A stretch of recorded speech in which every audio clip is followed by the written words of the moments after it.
So somebody wrote and asked me if I would speak about what Buddhism has to say about transgenders. And not a whole lot, actually. You know?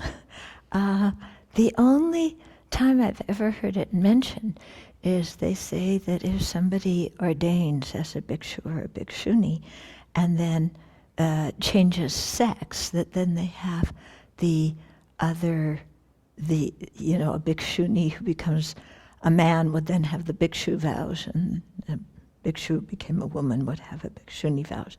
And that if you change gender more than 3 times, then you lose the ordination, I think. But that's all I've really heard.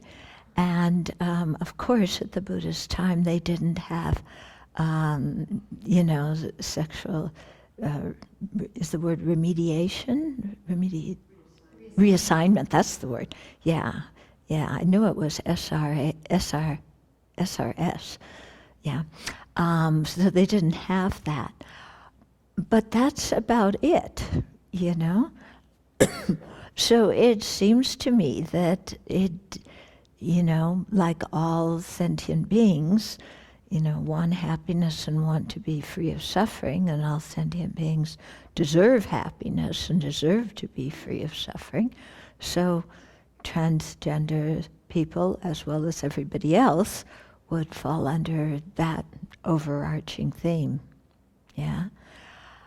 So I think if somebody's transgender, they may have more challenges than people who aren't. For example, just even with practical things, what sex you put on your driver's license or what bathroom you use. So practical things like that. And then, of course, what other people think of them, which I think is sometimes more painful than the practical issues, because we are so very attached to what other people think of us. So this would certainly be a meditation, kind of detaching from that 8 worldly concern of liking reputation, liking approval. That would be a very strong, helpful meditation for them. It's strong and helpful for everybody, isn't it? Because we're all pretty attached. Also, I think this whole thing about making identities, and just how our mind creates identities and then gets stuck in the identities we create, or fights against the identities we create, or wants other people to think of our identity as different, or, all this whole thing about our identities and how we feel about them and how other people feel about them. And this is certainly going to be also a much more vibrant issue for somebody who's transgender, but it goes for everybody in the population. So I think, meditation, kind of deconstructing one's identity, is really helpful for everybody, but I would think especially for transgender people. I know, just so much of our problem is created by our identities, isn't it? Because we think we are these identities, and yet the identities are social constructs, or I should say conceptual constructs, created, fabricated by the human mind. And when we don't realize this, then we get really stuck in them. And so there becomes a lot of anger.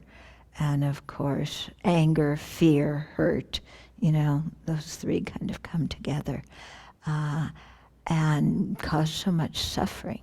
Yeah.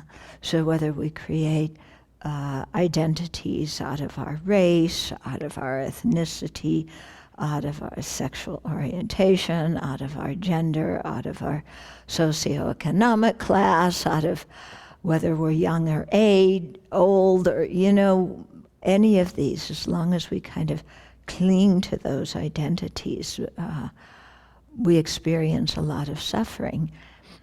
And the fact is that society has prejudice against all the identities, yeah? Or at least somebody in society, even if you are white, Anglo-Saxon, Protestant male, people have prejudice against you too, you know? So it's like wherever we look, there's that. And so then the question becomes, well, how do we deal, not only as a society, with identity prejudice, but seeing that it's very difficult to change society, how do we deal with our own sense of who we are and deconstructing that, and how do we also examine our own identity prejudice against other people? Because sometimes when you belong to a minority group, you become prejudiced against the majority group of whatever thing it is.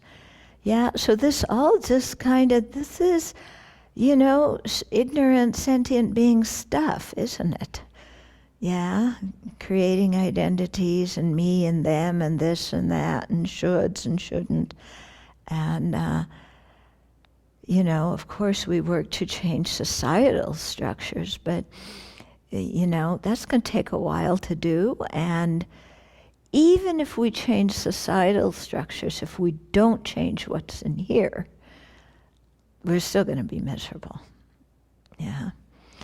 I remember one of my African American friends came to a retreat, and she told me, after it was a retreat we did at Cloud Mountain some years ago, and she said to me afterwards, that was the first time I've ever been invisible to myself. Yeah?